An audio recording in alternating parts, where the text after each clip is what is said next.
ভাইয়া, দয়া করে বের হয়ে যান। আমি আপনার বোন। আমি আপনাকে কতই না ভদ্র মনে করতাম, কিন্তু ভাই আমার একটাও কথা শুনল না এবং যা কিছু তার মনে ছিল সে সবই সেই দিন আমার সাথে করল।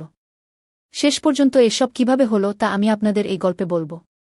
আমি কলকাতার বাসিন্দা, আমার বয়স 9 বছর। লোকেরা বলে আমি দেখতে বেশ আকর্ষণীয়, আর সম্ভবত এজন্যই পাড়ার ছেলেরা প্রায় আমাকে নিয়ে কথা বলে। কিন্তু সবসময় ইশারায়। আমার পরিবার খুব ছোট। আমি, আমার ছোট ভাই, আর মা। বাবা-মা তখনই মারা গিয়েছিলেন যখন আমার বয়স ছিল 5 বছর। মাকে বাবার জায়গায় স্কুলে চাকরি মিলে গিয়েছিল এবং তিনি আমাদের দুজনকে মানুষ করেছেন। এখন আমি আর আমার ভাই দুজনেই কলেজে যাই। এটা 3 মাস আগের কথা। সেই দিনটি ছিল সোমবার। আমি ঘরে একা ছিলাম এবং কিছু করতে ইচ্ছে করছিল না। আমি মোবাইল দেখতে লাগলাম, হয়তো কিছু মন ভালো হয়ে যাবে। ঠিক তখনই মায়ের ফোন এল। তিনি বললেন আজ তার আসতে দেরি হতে পারে।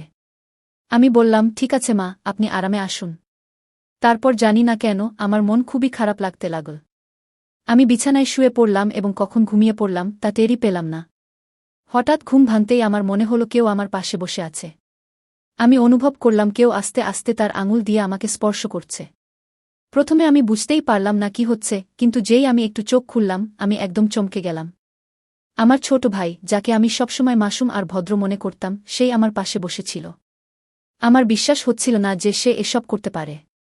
আমার হৃদয় খুব জোরে ধড়ফড় করতে লাগল। এখন আমি বুঝতে পারছিলাম না যে আমি কি করব। কিছু বলার সাহসও জোগাড় করতে পারছিলাম না। আমি ভাবছিলাম সে কেন এসব করছে, সে কি কখনো এমন কিছু ভেবেছে আমার সম্পর্কে, নাকি এটা শুধুই একটা ভুল। সেই মুহূর্তে আমার মনে অনেক প্রশ্ন আসছিল। আমি কি তাকে ক্ষমা করতে পারি? এটা কি এমন একটা ঘটনা যা আমি উপেক্ষা করতে পারি? কিন্তু একই সাথে জানি না কেন সেই মুহূর্তে আমার রাগ হচ্ছিল না, বরং উল্টো আমিও হয়তো ভালোই লাগছিল। আমার বোধশক্তিতে কি কিছু ঘাটতি ছিল, নাকি আমি সেই মুহূর্তে অন্য কিছু ভাবছিলাম? কিছু সময় কেটে গেল এবং আমি তখনও ঘুমের ভান করছিলাম। হঠাৎ অনুভব করলাম ভাই আমাকে একটু জাগানোর চেষ্টা করছে। তার আঙুলগুলো আমার কাঁধে হালকা করে স্পর্শ করছিল, কিন্তু আমি চোখ খুললাম না। আমি জানতাম যে আমি পুরোপুরি জেগে আছি, কিন্তু সে হয়তো ভাবছিল যে আমি গভীর ঘুমে আছি। ধীরে ধীরে তার হাত পা আগের চেয়ে বেশি হতে লাগল। আগে যেখানে সে শুধু হালকা স্পর্শ করছিল, এখন তার সাহস আরও বাড়তে লাগল। আমি বুঝতে পারছিলাম না সে কি করছে এবং কি করতে চাইছে, কিন্তু আমি চুপচাপ দেখছিলাম। আমার মনে অনেক প্রশ্ন উঠছিল। এই মাউন ভাই হঠাৎ এত বদলে গেল কিভাবে?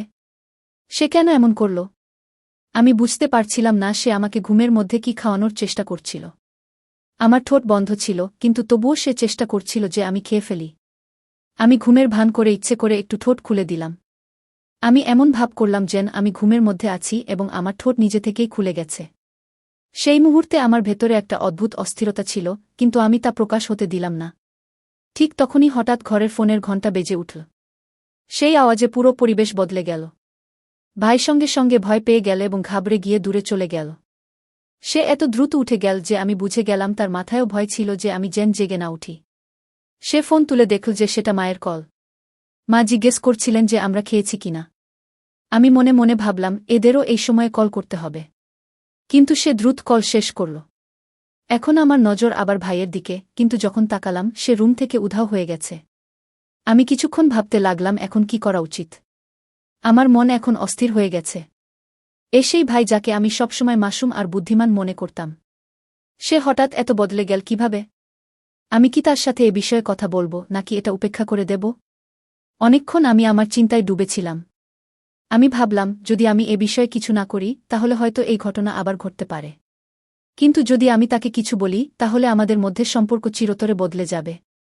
তারপর আমি আর থাকতে পারলাম না। আমার মনে হুলস্থুল চলছিল এবং আমি ভাইয়ের সাথে কথা না বলে নিজেকে থামাতে পারছিলাম না। আমি তার রুমের দিকে গেলাম। ভাইয়ের রুম আলাদা ছিল, যেখানে সে প্রায় পড়াশোনা করে। আমি বুঝতে পারছিলাম না যে আমি তাকে কি বলবো, কিভাবে এই পুরো পরিস্থিতির মুখোমুখি হব। যখন আমি ভাইয়ের রুমের কাছে পৌঁছালাম দরজা অর্ধেক খোলা ছিল। আমি আস্তে আস্তে ভেতরে উকি দিলাম। তারপর আমি যা দেখলাম তা আমার চোখ পুরোপুরি খেয়ে। ভাই বিছানায় শুয়েছিল এবং সে তার হাত দিয়ে এমন কিছু করছিল যা দেখে আমি সম্পূর্ণ হতবাক হয়ে গেলাম। আমার হৃদস্পন্দন বেড়ে গেল, আমি কিছুই বুঝতে পারছিলাম না। আমার মাসুম ও সরল ভাই, যাকে আমি এতদিন শুধু একটি শিশুর মতো দেখতাম, সে এমন কিছু করতে পারে তা আমি কখনো ভাবিনি। প্রায় 5 মিনিট ধরে আমি শুধু দরজার পাশে দাঁড়িয়ে তাকিয়েছিলাম। আমার মাথায় অনেক প্রশ্ন ঘুরছিল, শেষ পর্যন্ত তার কি হয়েছে?